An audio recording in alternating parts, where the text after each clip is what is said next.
야고보서가 어느덧 마지막 장에 왔습니다. 성경들이 모두 나름대로 특색이 있지만은 이 야고보서 역시 특별한 교훈의 실천을 당부하는 데서 때로는 타이르듯 또 때로는 강력하게 하나님의 진리의 실천을 당부하는 교훈들이 뚜렷한 내용들로 이 마지막 장에서도 여러 교훈을 우리에게 주고 있습니다. 오늘의 내용은 믿는 사람이면서도 하나님을 의식하지 못하고 세상의 부에만 치중하는 부자들에게 강력한 경고를 주고 있고, 다음 시간에는 박해 아래서 신음하는 신실한 신앙의 사람들에게 재림의 때까지 신앙의 인내를 격려하는 내용입니다. 12절에서는 맹세에 대한 금기를 산상보훈에서 가르치시는 예수도의 말씀과 같이 마태복음 5장 33절에서 37절의 교훈처럼 금하는 내용이고, 13절 이하에서는 지체 중에 병든 자들과 고난의 사람들을 위한 기도의 권면입니다. 마지막 두 구절 19절 20절은 진리에서 이탈한 사람들의 회복을 위해서 애쓸 것을 당부해 주고 있습니다.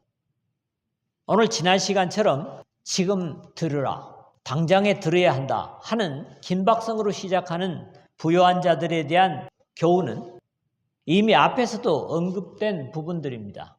먼저 1장 10절에서는 부한 자는 자기의 낮아짐을 자랑할지니 이는 그가 풀의 꽃과 같이 지나감이라고, 가졌으면서도 겸손한 자들에 대한 격려의 투의 언급이었다면, 다시 집회에 참여한 지체 중에 만일 너희 회당에 금가락지를 끼고 아름다운 옷을 입은 사람이 들어온 부유한 자에 대한 대우를 당사자가 아닌 교회 측에서의 차별 대우하는 것은 바람직하지 못하다고 비판하고 있습니다.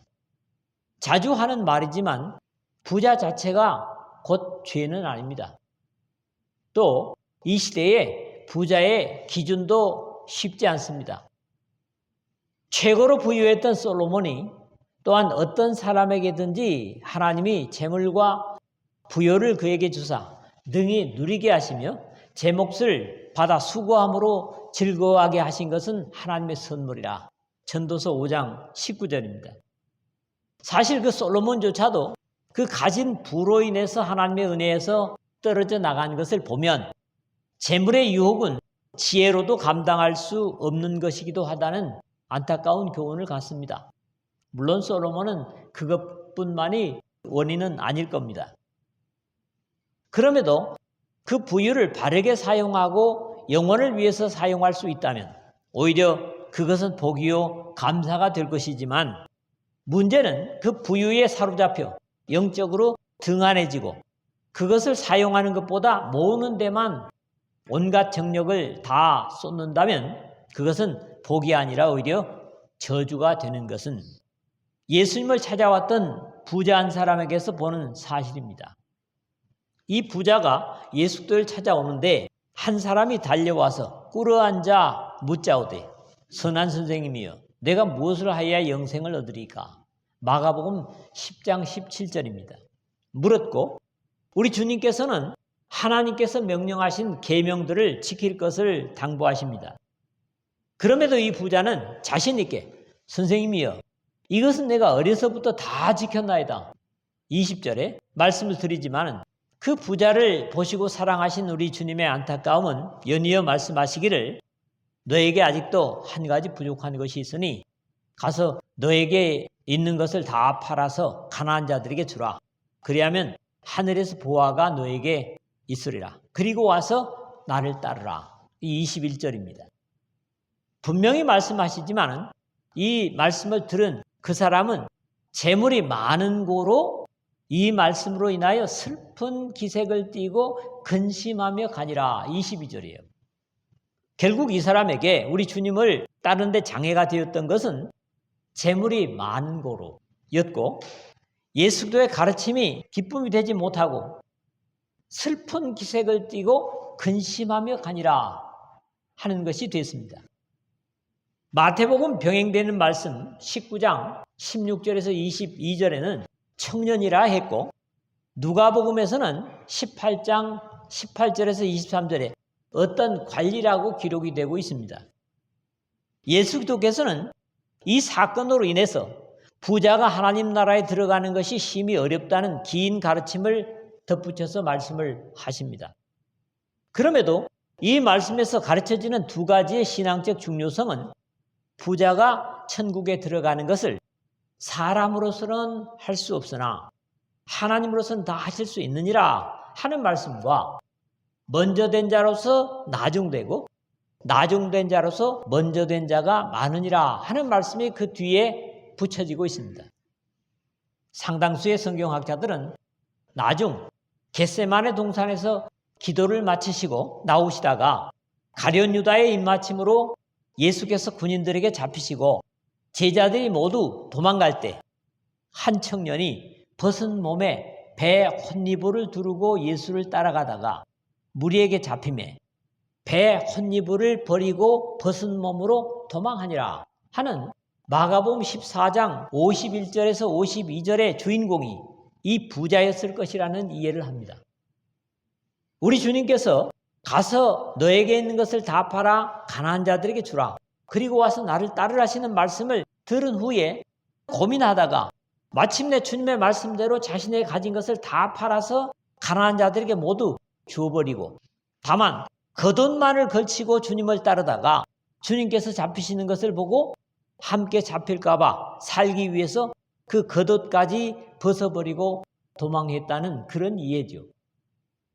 사람이 가지는 무엇이든 하늘을 우선한다면 귀한 것으로 사용될 수 있고, 그것이 만들어진 땅에서의 원리, 육신의 가치로만 지키려 한다면 저주가 될 수도 있다는 이치를 이 부유에 대한 경고에서도 우리가 듣게 됩니다.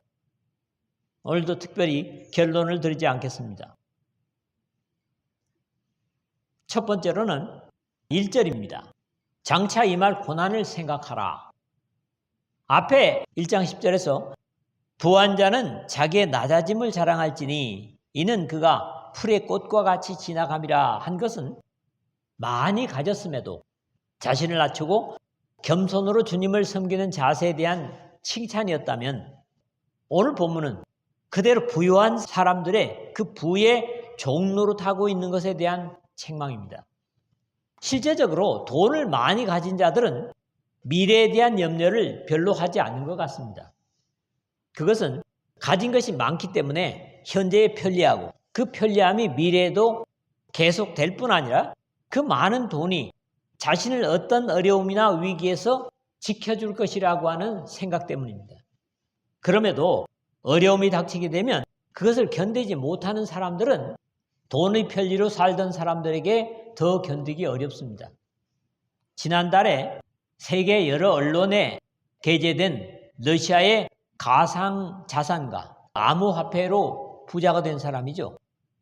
백만장자 부부가, 이 사람이 재산이 나타난 데는 우리 돈으로 따지면 733억을 가진 부부가 실종된 뒤에 한 달 만에 사망된 채 발견돼서 세상을 떠들썩하게 했습니다. 이들은 SNS에 초호화 여행을 하면서 그 사진들을 게재하고 각국의 투자자를 모으면서 다녔는데, 실종된 후에 아랍에미레이트 사막 지역에서 토막난 시체로 발견됐습니다. 참으로 이 사람들이야말로 오늘의 경고를 받아들일 수 있었다면 이런 비극적인 결과를 당하지 않았을 것이라고 생각이 됩니다.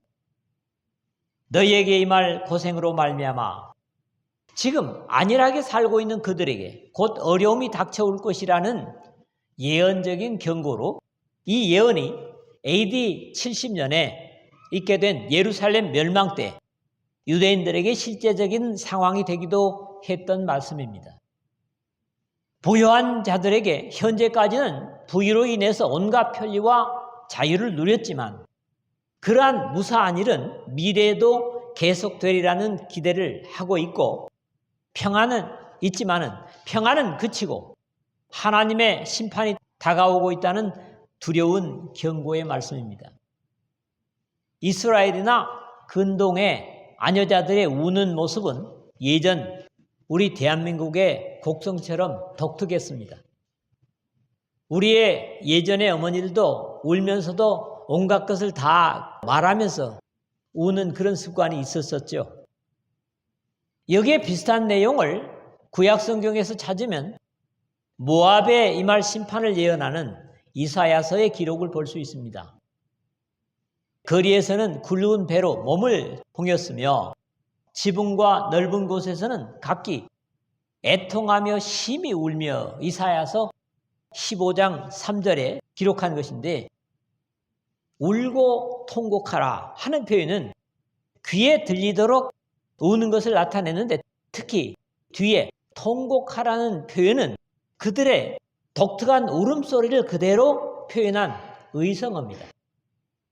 통곡, 올로리죠.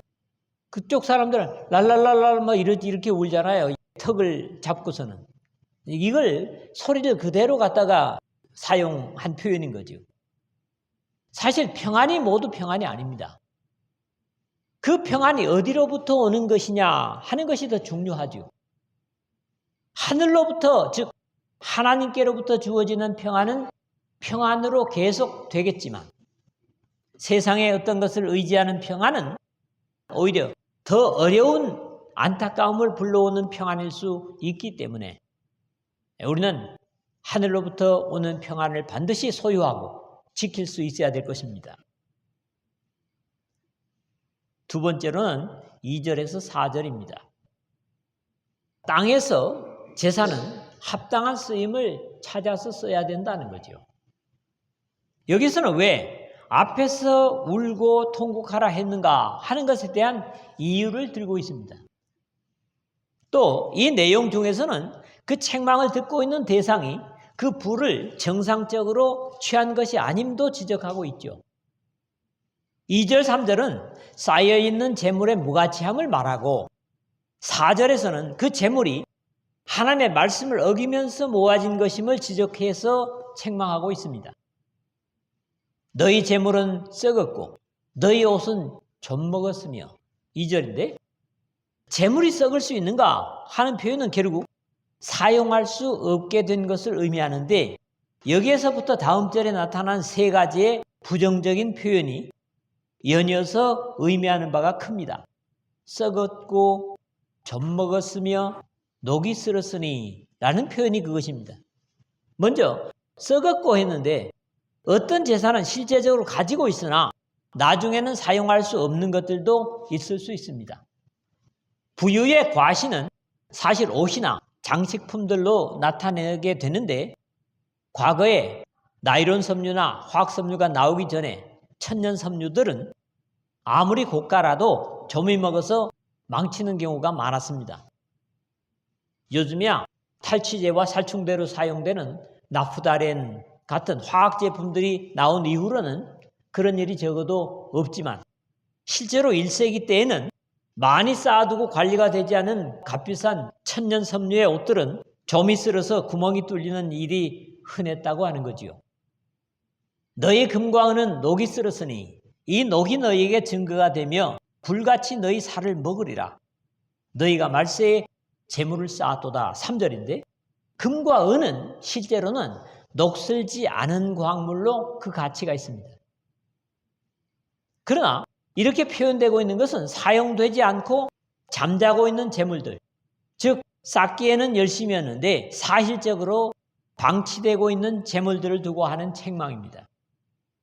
역사의 최고의 부호였던 솔로몬은 어떤 사람은 그의 영혼이 바라는 모든 소원에 부족함이 없어 재물과 부여와 존귀를 하나님께 받았으나 하나님께서 그가 그것을 누리도록 허락하지 아니하셨으므로 다른 사람이 누리나니 이것도 헛되어 악한 병이로다.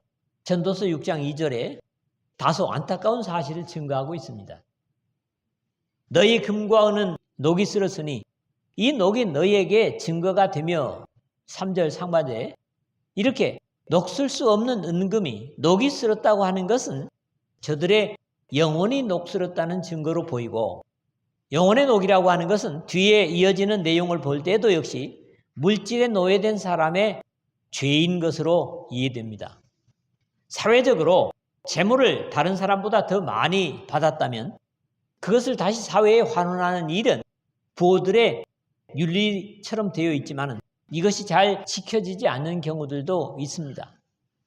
우리 주님께서 산상보훈에서 경계하셨던 표현이 그대로 사용되고 있습니다. 너희를 위하여 보물을 땅에 쌓아두지 말라. 거기는 점과 동록이 해하며 도둑이 구멍을 뚫고 도둑질하느니라. 마태복음 6장 19절의 말씀인데 주께서 말씀하신 점과 동록이란 점은 좋은 옷을 솔아서 구멍 내는 것이고 여기 개역성경에 쓰인 동록은 그대로 불이 표면에 생기는 푸른색의 독성이 있는 녹을 얘기합니다. 불같이 너희 살을 먹으리라 3절 중간인데 너희 옷은 점 먹었으며 고급 옷에 소아서 구멍을 내고 금과 은은 녹이 쓴 것들이 재산이나 돈이나 옷이 아니라 종국적으로는 불같이 너희 살을 먹으리라는 두려운 형벌로 이어집니다. 열왕기 21장에 아합과 이세벨이 공모해서 의로운 나봇을 죽이고 그 밭을 빼앗은 것에 대해서 나중에 아합 가문을 멸하기 위해서 하나님께서 세우신 예후라는 왕이 아합과 이세벨이 다 죽은 후에 그때 당시에 엘리야의 예언 열왕기상 21장 19절을 떠올리는 표현이 있습니다. 이스라엘의 토지에서 개들이 이세벨의 살을 먹을지라. 열왕기 하 9장 36절 하반절의 내용과 비슷한 표현입니다. 너희가 말세에 재물을 쌓았도다 3절 하반절인데 정상적인 사람이었다면 다가올 마지막을 준비하는 데는 당연히 역사의 주인이신 하나님을 찾아야 함에도 오히려 하나님을 돌려두고 재물을 쌓는 데만 온 정력을 다 소모하였지만 결국 그것을 누리게 하시는 하나님이 배제된 상태이기 때문에 기쁨과 영광이 아닌 하나님의 말씀을 어긴 진노를 쌓은 것과 같은 안타까움을 맞게 됩니다. 이게 우리 주님의 권고를 다시 생각해야만 합니다. 오직 너희를 위하여 보물을 하늘에 쌓아두라. 저기는 점이나 동록이 해하지 못하며 도둑이 구멍을 뚫지도 못하고 도둑질도 못하느니라. 마태복음 6장 20절의 말씀이죠. 4절에 보라 너희 밭에서 추수한 품꾼에게 주지 아니한 싹시 소리 지르며 그 추수한 자의 우는 소리가 만군의 주의 귀에 들렸느니라 그랬습니다. 이제 그렇게 금과 은이 녹슬도록 재물을 쌓은 부정적인 축제를 여기서 밝히고 있습니다. 대부분이 율법에서 금한 위법 사항들임을 볼 때 책망받는 이유를 생각할 수 있습니다. 율법에 이러한 가난한 자나 약자에 대한 보호의 항목들이 많이 기록되고 있지만은 이 말씀에 가장 가까운 내용을 추적해 보면 신명기 24장 15절입니다. 그 품삯을 당일에 주고 해진 후까지 미루지 말라. 이는 그가 가난함으로 그 품삯을 간절히 바람이라.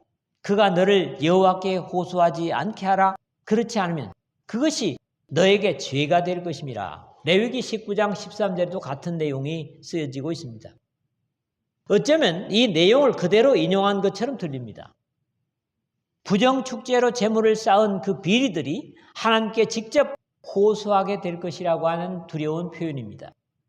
이러한 내용의 구체적인 사례들을 말라기서 3장 5절이나 아모스 선지자도 지적한 바 있습니다.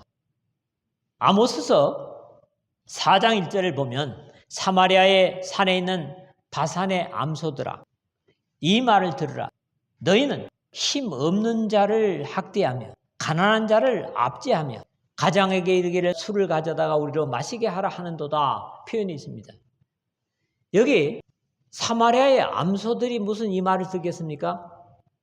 바산의 암소들은 이스라엘에서 가장 윤택하게 자라는 소들입니다. 이게 윤택한 것을 표현하는 거죠. 힘 없는 자를 학대하고 가난한 자를 압제해서 결국 술을 즐기는 이런 백성들에 대한 책망을 아모스를 통해서 하고 있는 상징적으로 저들의 타락상을 지적하는 표현들을 볼 수 있습니다. 언제나 안타까움으로 주어지는 경계는 없었으면 더 좋을 일들인데 이런 경계가 말이죠. 역사 속에 그대로 실현되고 많은 것을 보고 듣게 하시는 것은 우리로 하여금 이 비극의 주인공들이 되지 않게 하시려고 오늘도 이 교훈을 우리에게 주고 계시다 그렇게 믿습니다. 이 세상에서 주어지는 좋은 것들은 반드시 당사자뿐만 아니라 받은 당사자뿐만 아니라 그 주변의 사람들과 함께 나누게 하시려는 우리 하나님의 뜻을 헤아린다면 적어도 이런 책망의 대상으로 남지 않을 줄 믿습니다. 세 번째로는 5절, 6절입니다. 반드시 마지막을 마음에 염두에 두고 살아라 이런다고 합니다. 대부분의 문제는 뭐냐니까 마지막이 없는 것처럼 사는 거지요. 야고보는 이미 2장 13절에 긍휼을 행하지 아니하는 자에게는 긍휼 없는 심판이 있으리라. 긍휼은 심판을 이기고 자랑하느니라 증거한 바 있습니다. 여기 마지막에 경계되고 있는 것은 땅에서 살육의 날에 무엇이 우선순위인가를 알지 못해서 의를 행하지 못하고 오히려 의인을 정죄하며 죽이는 안타까움을 지적하고 있습니다. 앞에서도 너희가 말세에 재물을 쌓았도다 3절 하반절에 하였던 것처럼 다가오는 심판을 의식하며 살고 행한다면 이런 영적으로 어리석은 삶은 살게 되지 않을 것이라는 경계입니다. 너희가 땅에서 사치하고 방종하여 살육의 날에 너희 마음을 살찌게 하였도다. 마치 우리 주님께서 비유하신 어리석은 비유에 나타난 부자들의 모습 그대로입니다. 한 부자가 그 밭에 소출이 풍성하며 심중에 생각하여 이르되 내가 곡식 쌓아둘 곳이 없으니 어찌할까 하고 또 이르되 내가 이렇게 하리라. 내 곡간을 헐고 더 크게 짓고 내 모든 곡식과 물건을 거기 쌓아두리라. 또 내가 내 영혼에게 이르되 영혼아 여러 해 쓸 물건을 많이 쌓아두었으니 평안히 쉬고 먹고 마시고 즐거워하자 하리라. 누가복음 12장 16절 하반절에서 19절에 하나님께 대해서 부여치 못한 가련한 인생을 주님께서 말씀하셨습니다. 또 한 부자가 있어 자색 옷과 고운 베옷을 입고 날마다 호화롭게 즐기더라. 누가복음 16장 19절에 하면서도 자신의 쓰레기를 뒤져먹고 사는 나사로를 돌아보지 않은 독선에 대한 비유를 연이어 주님은 주셨습니다. 땅에서 사치하고 방종하는 삶은 당연히 주변의 이웃이 보이지 않고 다음 세대의 마음이 없습니다. 또 살육의 날은 땅에서라는 낱말과 함께 이 역사의 마지막을 이루는 표현입니다. 당연히 지혜자는 이 세상 땅에서의 삶보다도 영원 속에서의 누릴 영광을 마음에 소망하겠지만 영혼을 마음에 두지 않은 짐승이나 다름이 없는 삶의 사람에게는 거룩이니 영생이니 생명은 그 추장스러운 단어들 뿐입니다. 믿음으로 오는 것들 말이죠. 살육의 날에 너희 마음을 살찌게 하는도다. 이게 좀 표현이 우리에게 쉽지 않습니다. 5절 하반절에 도살당할 나를 눈앞에 두고도 마음은 욕심으로 가득 채웠습니다. 공동번역에서 그렇게 번역을 하고 있습니다. 하늘이 신령한 것들을 사모하는 마음은 심령이 가난한 자는 복이 있나니 천국의 그들의 것이며 마태복음 5장 3절에 라고 가르치신 주님의 말씀과 다름이 없을 것입니다. 너희는 의인을 정죄하고 죽였으나 그는 너희에게 대항하지 아니하였느니라 6절입니다. 하나님을 의식하지 못하는 사람들은 언제나 진정한 하나님의 백성을 시기하고 죽이고 저주하지만 오히려 참된 하늘의 사람들은 같이 대항하지 않고 하나님의 갚아주심을 믿으면서 거기에 대적하지 않는 것들은 성경의 역사 속에서 종종 봐오는 사실들입니다. 최초의 순교자인 의인 아벨도 자신을 쳐 죽이는 형을 대적한 흔적이 없지만 오히려 하나님께서 가인에게 너가 무엇을 하였느냐? 너의 아우의 핏소리가 땅에서부터 내게 호소하느니라. 창세기 4장 10절에 그렇게 항변을 하십니다. 너희는 의인을 정죄하고 죽였으나 6절 상반절인데 언제나 사악한 역사 속에서 육신적으로 손해를 보고 불이익을 당하는 사람들은 오히려 힘없는 의인들이었습니다. 앞에서 거론한 바 있지만은 열왕기상 21장 1절에서 6절에 나봇이라는 율법을 지키며 살려고 하는 하나님의 충성된 백성은 그의 조상들로부터 물려받은 포도밭을 지키려는 순수한 의지 때문에 나봇의 밭을 빼앗아 단지 채소밭으로 남새밭으로 삼기 위해서 마음이 뒤틀린 아합과 이세벨에게 예수 그리스도처럼 거짓 증인들을 세워 죽임을 당하고 취하는 것이 여기에 언급하는 내용과 다르지 않습니다. 그는 너희에게 대항하지 아니하였느니라 6절 하반절인데 여기에 그는 한 것으로 이 말은 얼핏 듣기에는 꼭 온 인류의 죄를 지시고 십자가에 죽으신 그리스도를 거론하는 것처럼 들립니다.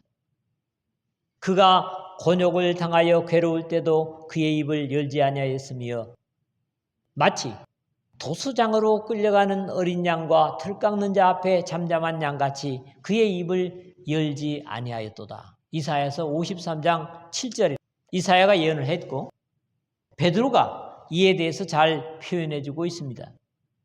욕을 당하시되 맞대어 욕하지 아니하시고 고난을 받으시되 위협하지 아니하시고 오직 공의로 심판하시는 이에게 부탁하시며 베드로전서 2장 23절이죠. 그럼에도 단서로 쓰여진 그는 바로 그리스도의 뒤를 따라 살았던 그리스도인들의 총칭이라고 볼 때 전체적인 문맥에도 어울립니다. 하늘의 소망을 두고 사는 하늘의 사람들은 육신에 닥치는 불이익을 하나님께서 갚아주심을 소망하며 무력으로 자신을 위협하고 죽이는 그런 사람들에게도 무저항의 자세로 묵묵히 감당했던 것은 바로 우리의 영원한 모범이신 그리스도를 본받는 삶의 자세였던 것이고 오늘 우리 또한 같은 자세로 주님을 따라야 할 것입니다. 비록 믿음 때문에 불이익을 끼치고 또 우리를 죽이는 데까지 끌어갈지라도 우리는 그런 같은 포악한 방법을 사용할 수 없다는 것이 주님의 백성들의 한계입니다. 오로지 주님께 그런 것을 맡기고 주님께서 갚아주실 것을 기대하는 그런 믿음으로 여러분의 불이익을 감당하시고 어떤 어려움 속에서도 주님을 찾는 하늘의 신령한 백성들로 사시기를 주님의 이름으로